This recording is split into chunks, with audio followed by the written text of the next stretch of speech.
우리에게 주시는 하나님의 말씀은 스바냐 3장 13절에서 17절 말씀을 우리 함께 합독하도록 하겠습니다. 스바냐 3장 13절에서 17절입니다. 우리 다 같이 함께 합독하겠습니다. 시작.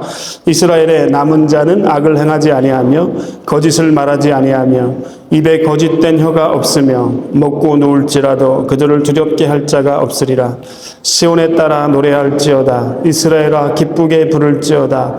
예루살렘 따라 전심으로 기뻐하며 즐거워할지어다. 여호와가 내 형벌을 제거하였고 내 원수를 쫓아냈으며 이스라엘 왕 여호와가 내 가운데 계시니 내가 다시는 화를 당할까 두려워하지 아니할 것이라. 그날에 사람이 예루살렘에 이르기를 두려워하지 말라. 시온아 내 손을 늘어뜨리지 말라. 너의 하나님 여호와가 너희 가운데 계시니 그는 구원을 베푸실 전능자시라. 그가 너로 말미암아 기쁨을 이기지 못하시며 너를 잠잠히 사랑하시며 너로 말미암아 즐거이 부르며 기뻐하시리라 하리라. 아멘. 오늘 예배 오신 모든 분들을 예수님의 이름으로 환영하고 축복합니다. 오늘은 졸업 입학 예배로 드립니다. 주일학교 과정을 마치고 중고등부로 올라가는 친구들이 있습니다. 어른들에게는 2, 3년이 짧은 시간이고 큰 변화가 없지만 사춘기 자라나는 아이들에게 2, 3년은 많은 것들이 빠르게 변하는 시간입니다. 어린아이 콜릭이었는데 이제 자라서 어느 날 보니까 너무 커버린 모습을 보면서 세월이 참 빠르게 흘러가는구나 라는 것을 우리가 느끼게 됩니다. 오늘 우리 주일학교에서 중고등부로 등반하는 사랑하는 친구들이 있습니다. 졸업 입학 예배를 드리면서 우리 친구들에게 또 어떤 메시지를 전할까 고민하다가 오늘 이 말씀을 정해서 함께 나누고 싶었습니다. 제가 주일학교 시절 저에게도 있었고 중고등부 시절이 저에게도 있었습니다. 근데 그 시절만 해도 저의 내면 속에 하나님은 무서운 하나님, 엄한 하나님, 두려운 하나님이셨습니다. 내가 잘못하면 반짝 나타나셔서 나에게 벌 주시는 하나님, 질책하고 분노하고 무서운 하나님의 이미지가 있었습니다. 하나님을 잘 섬기고 또 열심히 많은 일들을 감당했지만 또 사역을 감당하고 교사로 달려갔지만 하나님의 은혜, 사랑, 축복, 특권 이것을 잘 누리지 못한 것 같습니다. 의무적으로 벌받지 않기 위해서 아빠한테 혼나지 않기 위해서 교회를 다녔던 그런 어린 시절이 있었습니다. 그래서 제가 신학교에 들어가서 공부를 하다가 다시 복음이 무엇인지 알게 되었습니다. 내가 하나님의 형상으로 지음받은 존재라는 사실을 다시 알게 되었고 왕 같은 제사장으로 하나님이 나를 부르셨다는 사실을 새롭게 알게 되면서 저는 제 몸에 전율을 느끼면서 내가 하나님의 자녀구나. 나에게는 어마어마한 하나님의 특권이 주어졌구나. 이 복음을 경험하면서 하나님에 대한 왜곡된 이미지, 왜곡된 그림을 다시 쓰기, 다시 그리기 시작했고 저의 신앙은 새로워질 수 있었습니다. 제가 어릴 때 저에게 가장 신앙적으로 영향을 주는 분이 있다면 저의 부모님이었습니다. 특별히 저희 아버지라고 말할 수 있을 것 같습니다. 어린 저에게 아버지는 늘 교회 중심적인 삶을 사셨습니다. 그리고 그분은 늘 기도하는 분이셨습니다. 우리 아버지는 비교적 젊은 나이 40대 중반에 장로가 되셨습니다. 교회에서는 늘 중직의 사역을 감당하는 벅찬 모습도 볼 때도 있었습니다. 어느 날 아버지의 이미지에 치명타를 가하는 사건이 저 때문에 일어납니다. 우리 아버지가 그래도 장로님이시고 동네 사람들에게 저 교회 장로나라는 이야기를 들으면서 나름대로 경건한 성도로 살아가셨는데 그 아버지의 명예에 치명타를 가하는 사건이 저에게 일어났습니다. 제가 나쁜 짓을 하게 되었어요. 옆집 슈퍼에서 물건을 훔쳤던 것입니다. 근데 한두 번 훔친 것이 아니에요. 재미가 붙으니까 계속 물건을 훔치기 시작했습니다. 한 번 훔치고 두 번 훔치니까 하신 분은 아실 거예요. 스릴이 있었습니다. 그리고 재미도 있어요. 어느 순간 상습범이 되었습니다. 가서 겨울에 귤 소리 안 나잖아요. 부스럭 소리 안 나는 거. 근데 주인 아주머니는 다 알고 있었어요. 어린 중학교 1학년짜리가 와가지고 그 물건을 훔치는 모습을 보면서 속으로 얼마나 웃겼을까 이런 생각도 해보는데 지금 상습범이 되었습니다. 친구들과 어울려가지고 그 일을 하면서 서로 이렇게 훔친 것을 자랑하다 보니까 이 범행은 멈출 수가 없었습니다. 상습범이 되었습니다. 아주머니는 다 알고 있었지만 기다려 주었습니다. 그런데 문제는 이 친구가 이 범행을 멈추지 않는 것입니다. 아주머니가 다 알고 있는 거 그것도 모른 채 저는 계속 물건을 훔치기 시작했어요. 근데 이 부모님하고 이 아줌마랑 저희 부모님이랑 너무 잘 알기 때문에 이 아주머니가 걱정이 되어서 부모님께 이 범행을 다 말했습니다. 어느 주일날 아침, 지금도 잊지 않아요. 어느 주일날 아침이었습니다. 아버지가 저를 불렀습니다. 심판의 날이 온 거예요. 아버지는 범행 사실을 확인하셨습니다. 옆집 슈퍼에서 물건을 훔친 게 맞느냐? 제가 뭐라고 말했을까요? 거기서는 차마 이렇게 아닙니다라고 말할 수 있는 분위기가 아니었습니다. 네, 그 사실이 맞습니다. 그 사실이 맞습니다. 다짜가 끝나자마자 주먹이 날라왔어요. 구타가 시작되었습니다. 몸의 대화가 시작된 것입니다. 아버지는 이성을 잃으셔서 정신없이 저를 때리기 시작했습니다. 정말로 숨을 쉴 수 없을 정도로. 그렇게 맞아본 적 있으세요? 네. 숨을 쉴 수가 없었어요. 그 중학교 1학년짜리 아이가 너무 소나기 펀치를 맞다 보니까 숨을 쉬지 못하니까 옆에서 어머니가 말렸어요. 말리지 않았으면 제가 어떻게 됐을 수도 있습니다. 진짜 숨을 쉴 수가 없어요. 그리고는 한참 있다가 아버지가 저를 불렀습니다. 아마 주일날이었기 때문에 예배를 다 드리고 집으로 돌아왔던 것으로 기억합니다. 아버지가 저를 불렀습니다. 그리고 뒤에서 이렇게 저를 허그해 주셨어요. 그리고 저의 두 손을 잡았습니다. 기도하는데 따라서 기도해라고 말씀하셨습니다. 아버지가 기도하면 저는 아버지 기도를 따라서 기도를 했습니다. 하나님, 제가 남의 물건에 손을 댔습니다. 제가 따라했어요. 제가 큰 죄를 범했습니다. 하나님 용서해 주세요. 그리고 이제 따라서 예수님의 이름으로 기도했습니다. 그리고 너 그 슈퍼에 찾아가서 그 아줌마한테 무릎 꿇고 잘못했다고 빌고 와라. 그러는 거예요.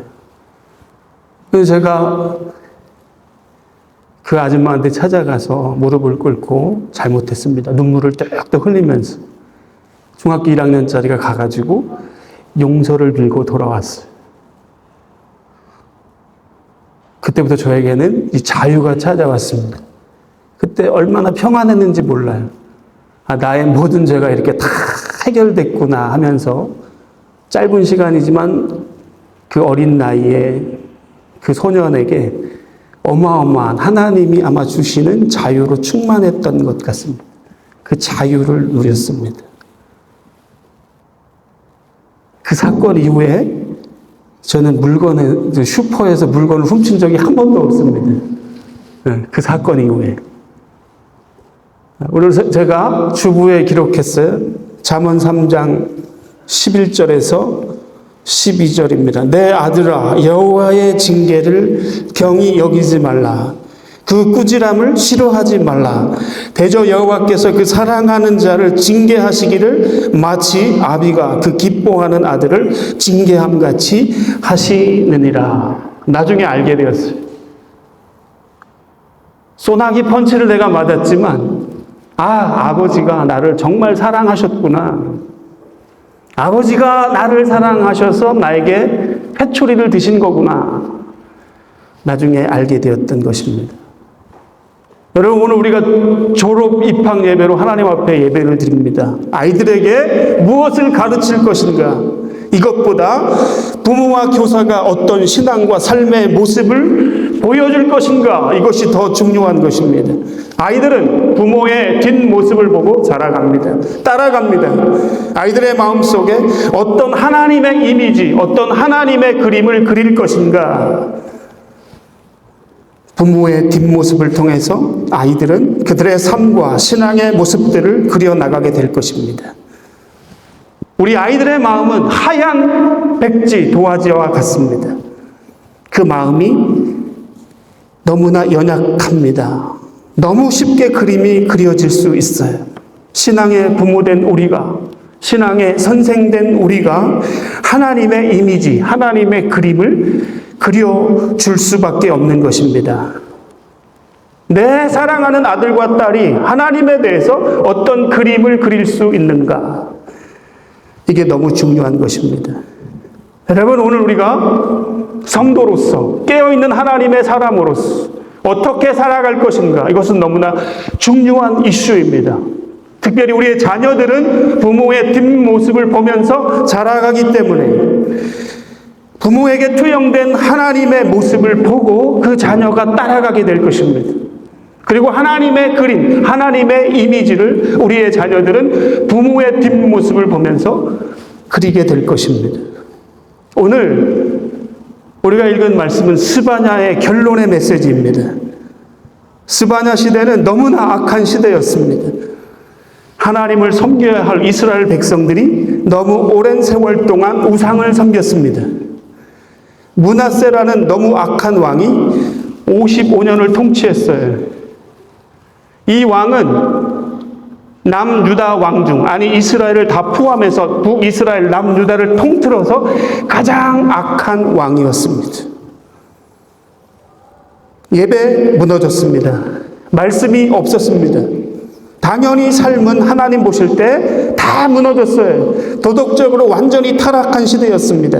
어둠의 시대, 악한 시대, 하나님의 말씀이 없고 예배가 다 무너졌기 때문에 삶은 온통 다 망가진 삶의 모습이 보일 뿐이었습니다. 므낫세 55년, 그의 아들 아몬왕 2년 해서 57년의 시간 동안 남유다 이스라엘은 완전히 영적으로 무너졌어요. 57년이 지났습니다.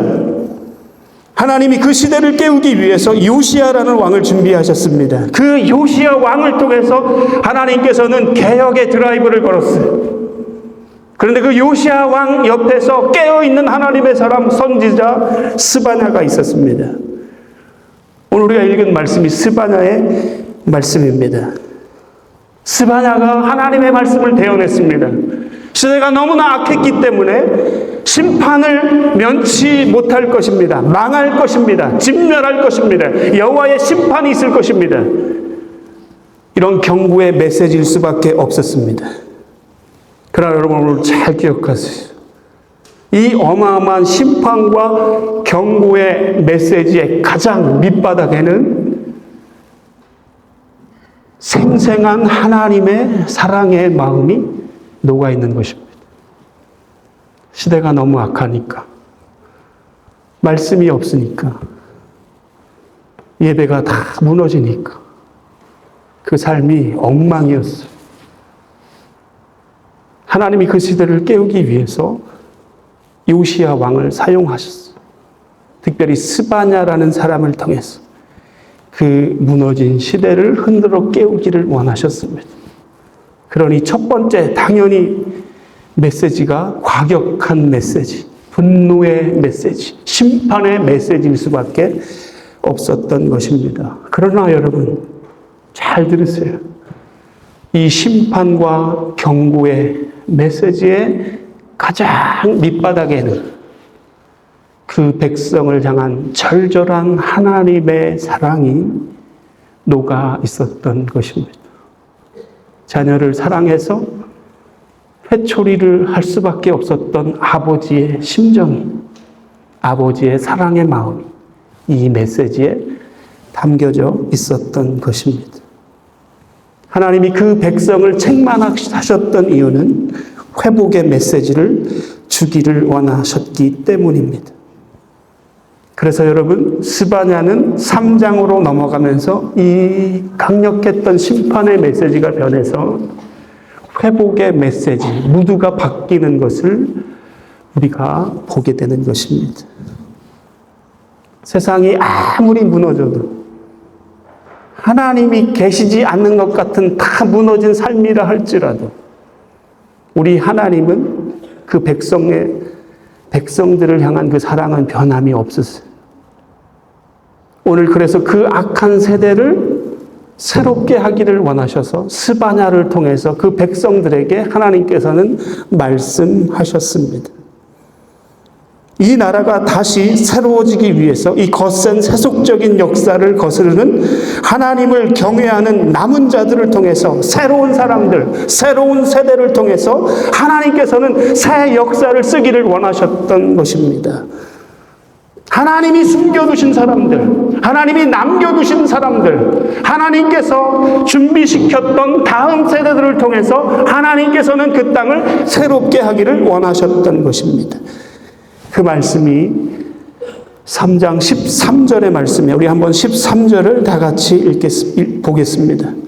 이스라엘의 남은 자는 악을 행하지 아니하며 거짓을 말하지 아니하며 입에 거짓된 혀가 없으며 먹고 누울지라도 그들을 두렵게 할 자가 없으리라. 비록 나라가 어두워졌지만 우상 숭배가 성행하고 있지만 그래서 하나님의 심판과 징계를 피할 수 없는 상황이 되었지만 오늘 스바냐 선지자는 외치고 있습니다.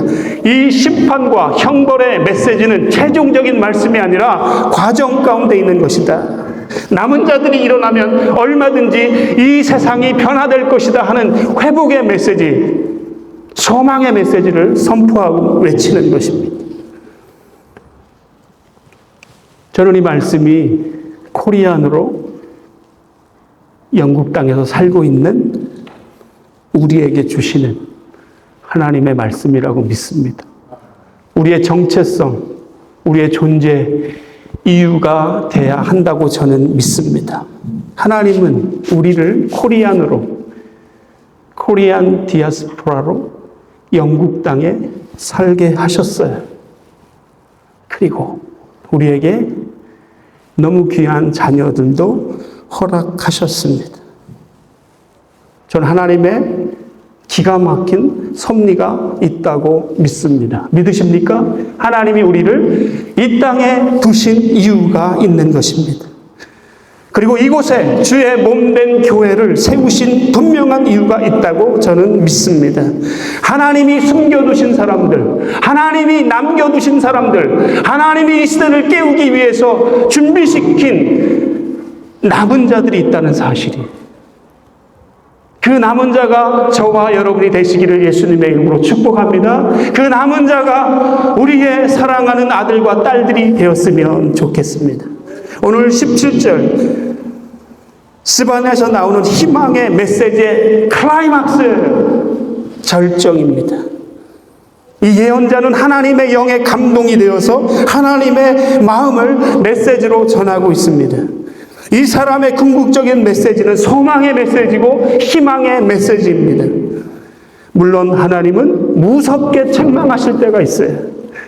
지적하는 칼 같은 심판의 메시지를 말하기도 하지만 궁극적인 하나님이 원하시는 그 무너진 백성들을 사랑하시는 하나님의 절절한 사랑의 마음이 담겨 있는 메시지다는 것을 우리는 이 스바냐 말씀을 통해서 발견해야 하는 것입니다. 이 17절의 말씀은 예언 중에 예언이다.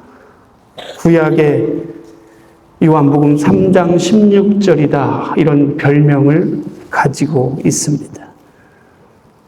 우리를 향한 하나님의 마음이 너무 잘 표현되고 있기 때문에 그렇습니다. 선명하게 하나님의 마음이 이 17절을 통해서 드러나고 있는데 우리를 사랑하시는 하나님. 여러분, 하나님에 대해서 어떤 왜곡된 그림을 가지고 계십니까?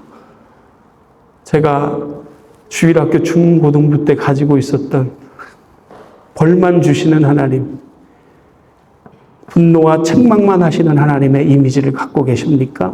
여러분, 무서운 아버지는 좋은 아버지는 아닌 것 같습니다.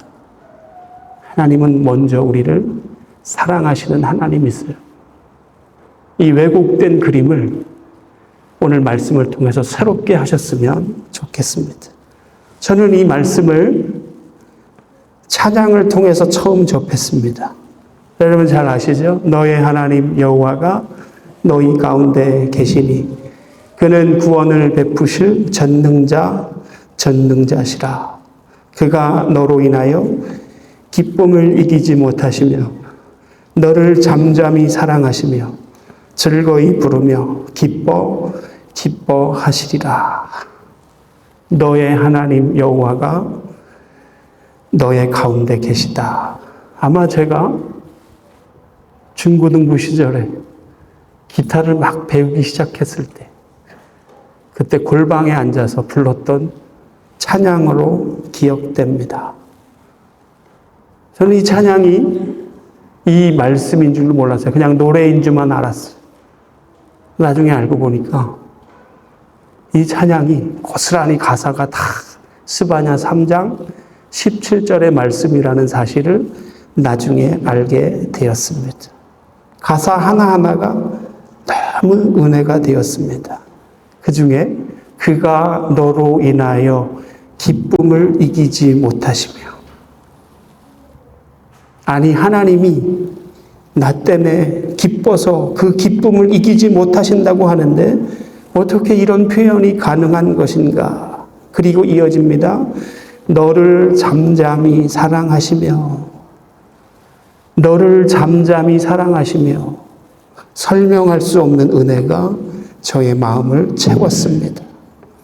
선포하듯이 내 귓가에 이 말씀이 들려졌을 때 저는 울지 않을 수 없었습니다. 제 인생이 가장 공고했을 때, 고민이 너무 많고 삶의 무게에 짓눌려 있던 어느 날, 그래서 미래가 보이지 않아서 하나님을 원망하고 앞길이 보이지 않았던 그날, 이 찬양이 말씀으로 제 안에 확 들어온 것입니다. 나는 너의 하나님이다. 내가 너와 함께하고 있다. 나는 너의 구원의 하나님이다. 너의 존재 자체가 나에게는 기쁨이다. 이 말씀이 레마의 말씀으로 나에게 확 밀려 들어온 것입니다. 저에게는 감당할 수 없는 은혜가 되었습니다. 그러면서 제 안에 있었던 하나님에 대한 깨어진 그림이 회복되는 역사가 있었어요. 저를 가장 많이 회복시켜 주었던 말씀이었습니다. 주일학교에서 중고등부로 올라가는 친구들이 있어요. 저는 그 친구들에게 오늘 이 말씀을 꼭 전해주고 싶었습니다. 이 말씀은 구체적으로 어떤 말씀일까요? 이 말씀에 담긴 예언의 말씀은 무엇일까요? 한마디로 말씀을 드린다면 하나님이 이렇게 너를 사랑하신다, 이것입니다. 하나님이 너를 이렇게 사랑하신다. 우리를 사랑하시는 하나님은 우리가 범죄할 때 우리를 야단치시기도 하십니다. 죄악을 행할 때 우리를 고통과 형벌 가운데 두시기도 하십니다. 공의와 정의의 하나님이셔서 우리가 다 알 수 없는 섭리 때문에 때로는 하나님이 우리를 버리신 것 같은, 잊으신 것 같은, 너무나 먼 것처럼 보일 때도 있지만, 그러나 여러분 기억하세요. 우리 하나님의 본심은 우리를 너무 사랑하신다는 것입니다. 믿으십니까? 이 진리는 절대로 변하지 않습니다. 하나님은 오늘도 우리를 바라보시면서 기쁨을 이기지 못하시는 분이십니다. 내가 그런 존재예요.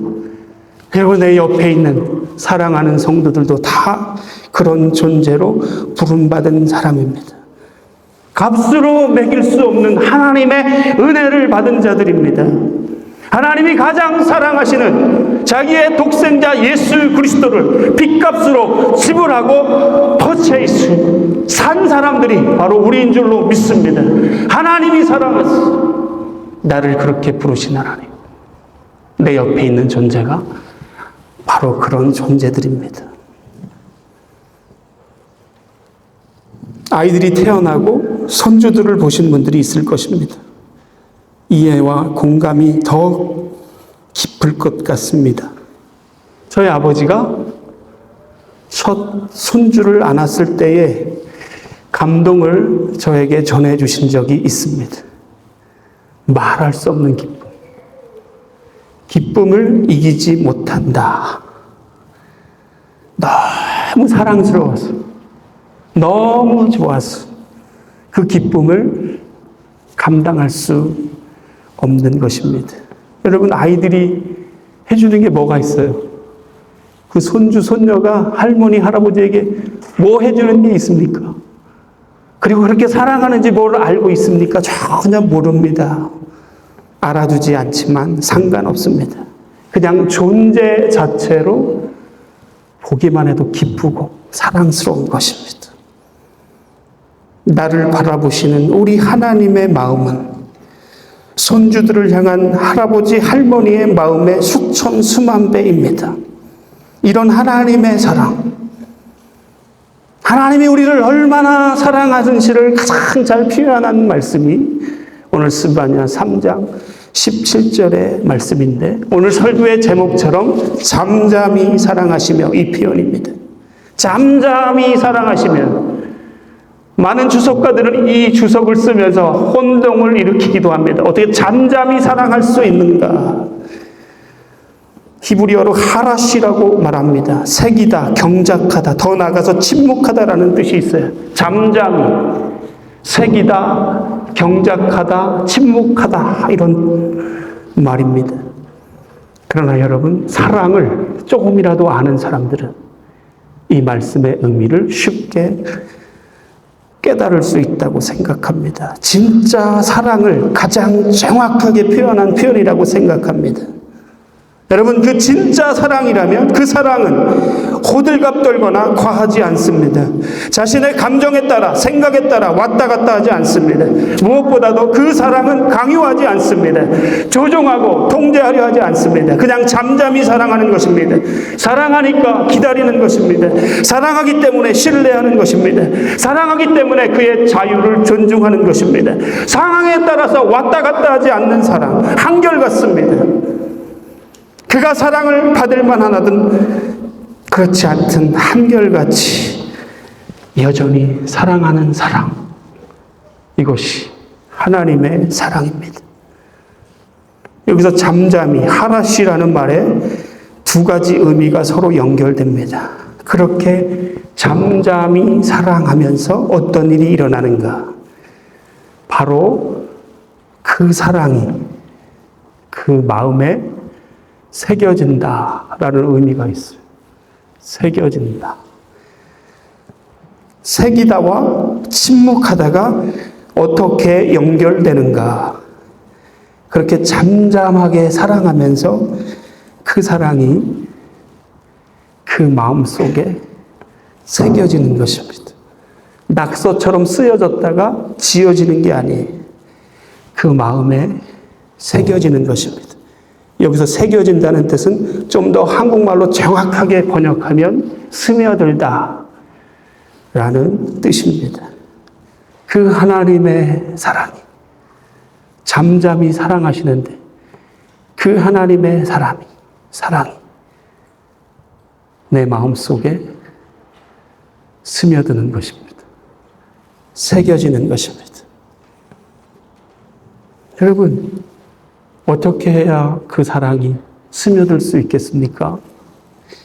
이렇게 되려면 잠잠히 사랑할 때만 가능합니다. 강요할 때 되는 것이 아닙니다. 쏟아붓는다고 되는 것이 아닙니다.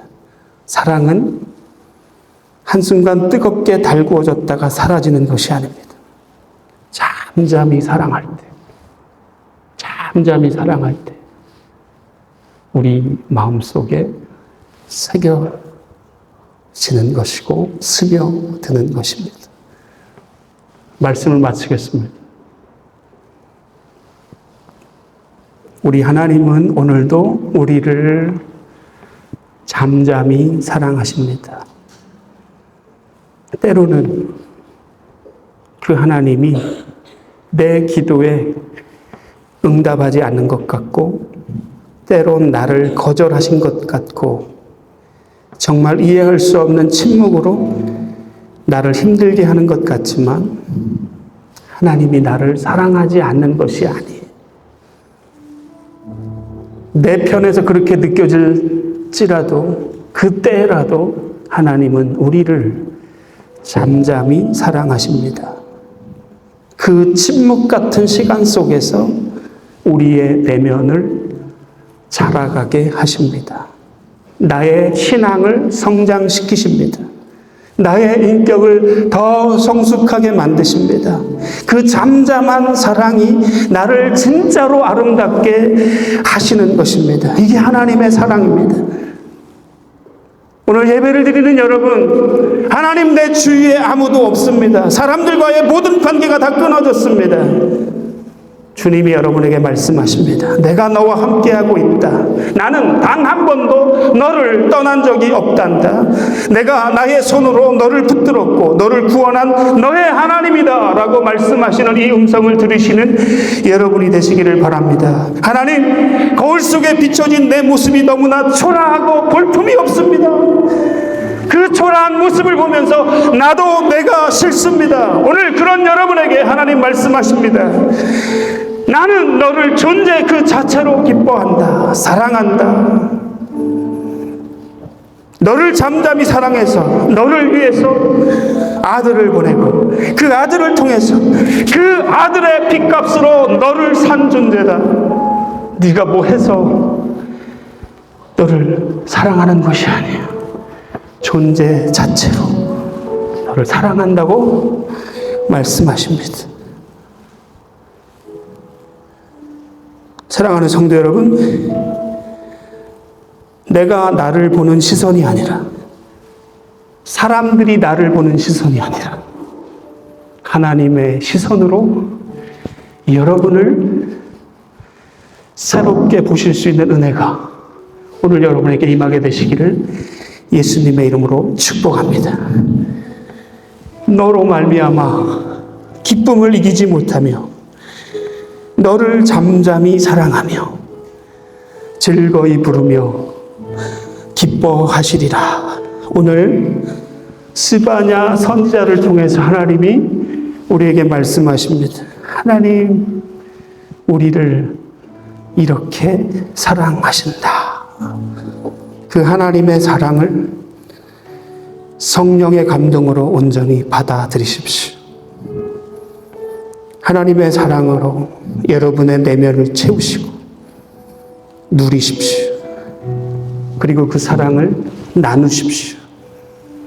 그 잠잠히 우리를 사랑하시는 그 하나님의 사랑, 그 사랑을 나눌 때 그 사랑은 배가 돼서 우리의 삶에 더 큰 은혜로 충만하게 할 줄로 믿습니다. 오늘 스바냐 선지자의 이 소망의 메시지를 여러분 가슴에 깊이 새기고 잃어버린 하나님과의 관계를 다시 회복할 수 있는 모든 성도님들이 다 되시기를 예수님의 이름으로 축복합니다.